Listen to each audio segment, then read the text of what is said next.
Perkenalkan, nama saya Cindy Butom dan teman-teman saya Apriani Huta Barat, Monica Manik, Octavianti Sihombing, Silvia Nur Hasibuan, dan Sofia Elvani Simarmata.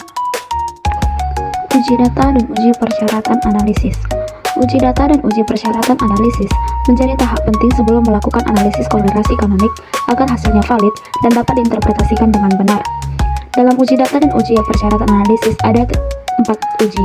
Yang pertama, uji linearitas dalam uji kolerasi kanonik. Yang kedua, uji normalitas multivariat. Yang ketiga, uji homoskedastisitas. Yang keempat, uji multikolinearitas dalam analisis kolerasi kanonik.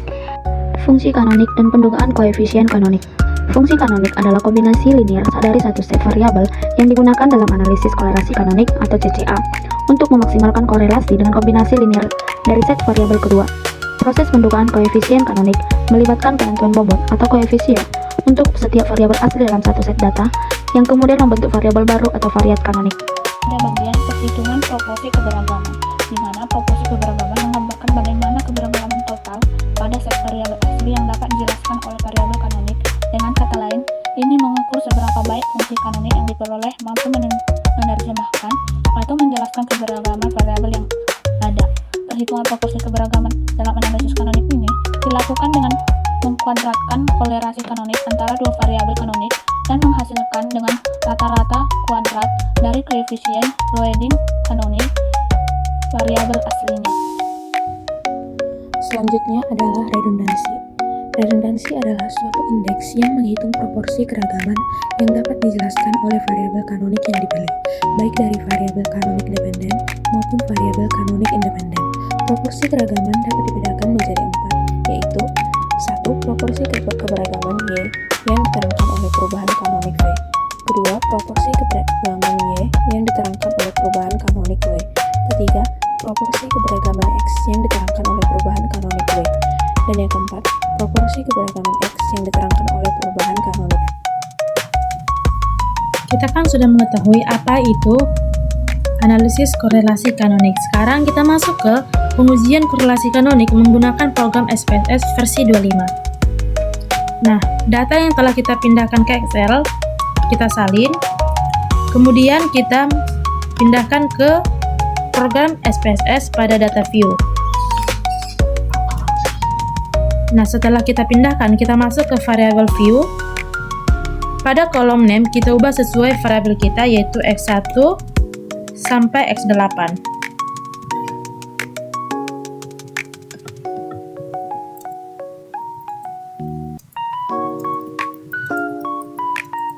Selanjutnya, Y1 sampai Y8.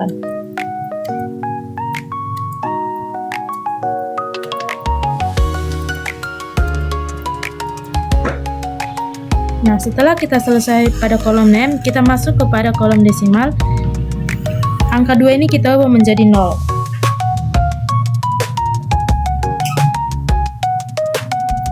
Pada kolom measure, non kita ganti menjadi scale.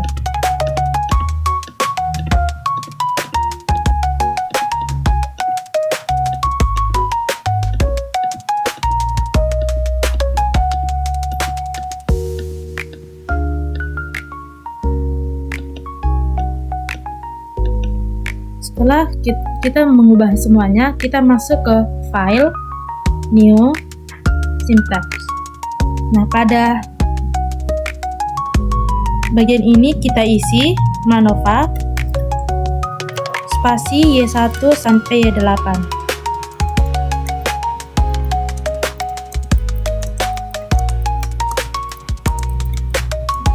Kemudian kita ketik width. Selanjutnya X1 sampai X8.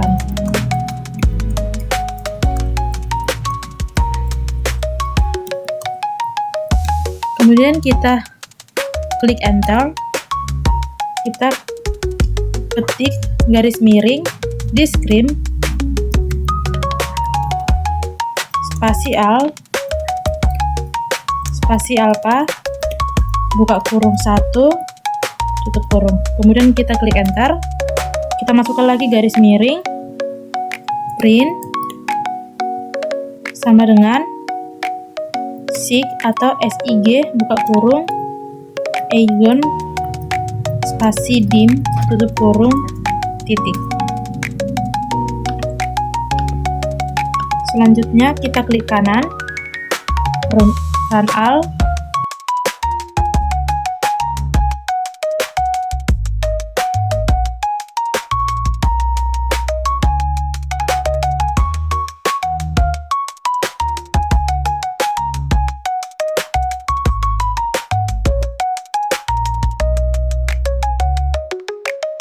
Baik, setelah kalian melakukan uji korelasi kanonikal pada aplikasi SPSS, di sini saya akan melakukan interpretasi pada hasil tersebut.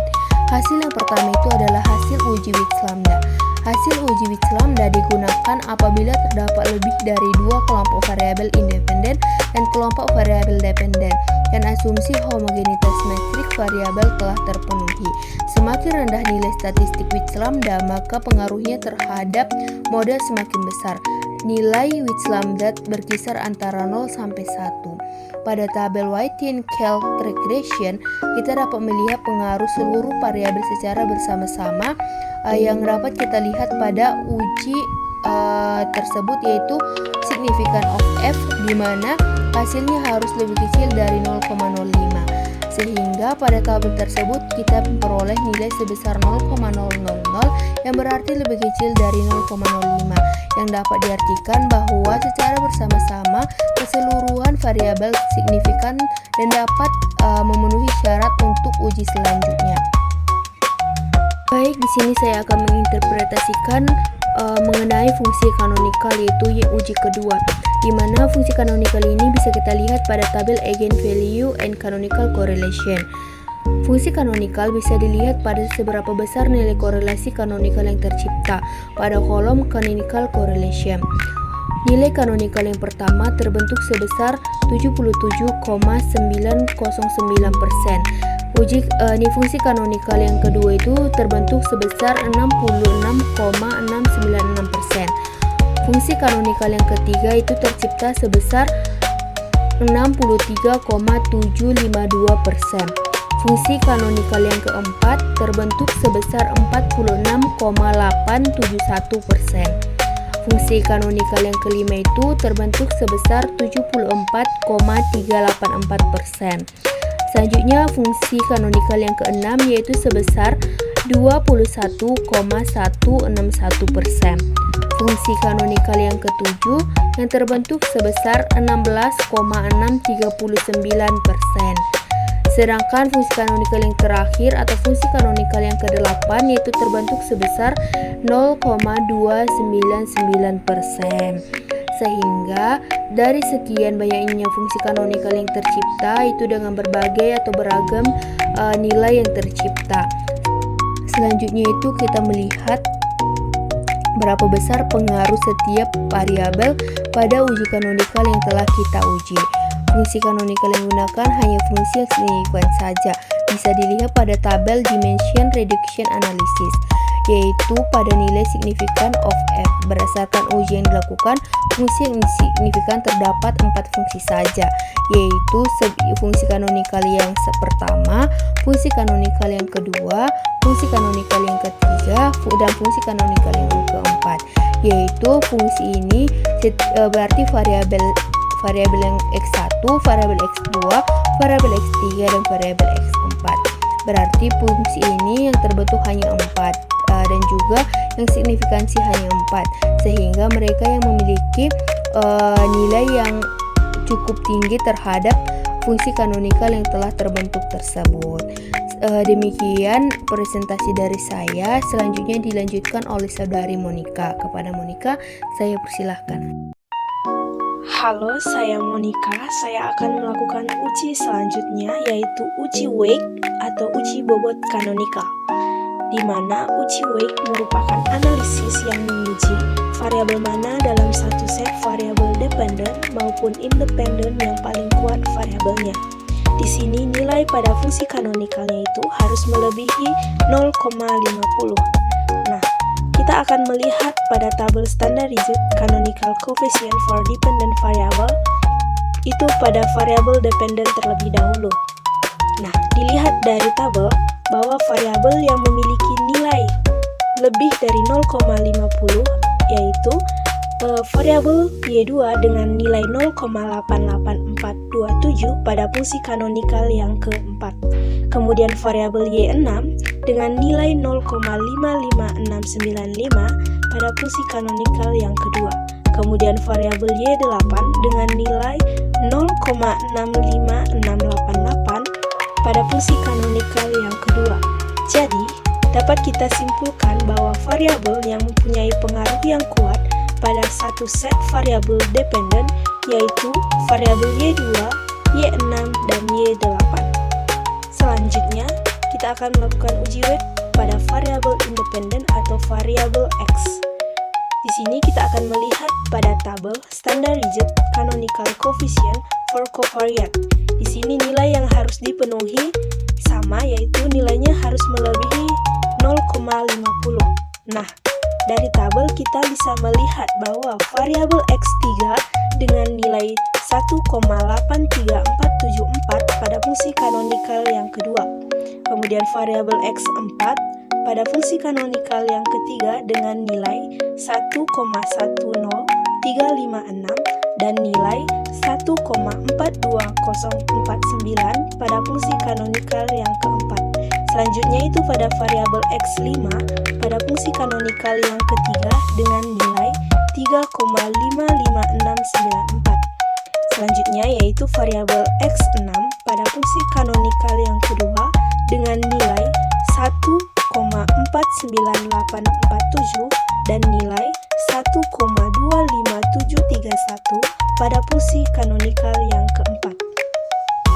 Selanjutnya yaitu pada variabel X7 pada fungsi kanonikal yang pertama dengan nilai 2,20997 dan nilai 1,532776 pada fungsi kanonikal yang keempat. Yang terakhir yaitu variabel X8 pada fungsi kanonikal yang ketiga dengan nilai 0,51756. Jadi, dapat kita simpulkan bahwa variabel X3, X4, X5, X6, X7, dan X8 ini memiliki pengaruh yang kuat di dalam satu set variabel independen. Selanjutnya, kita akan melakukan uji canonical loading atau canonical staction. Uji canonical loading adalah analisis yang mengukur korelasi linear sederhana antara variabel awal dalam variabel dependen atau variabel independen atau satu set canonical variat. Nah, di sini kita akan melihat nilai loading pada tabel correlation between dependent and canonical variables, yaitu untuk variabel G atau variabel dependent.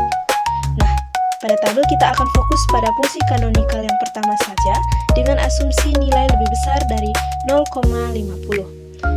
Dari tabel kita bisa melihat bahwa variabel Y3, Y4, Y5, dan Y7 ini memiliki nilai lebih besar daripada 0,50. Selanjutnya kita akan melihat nilai loading pada variabel X atau variabel independen.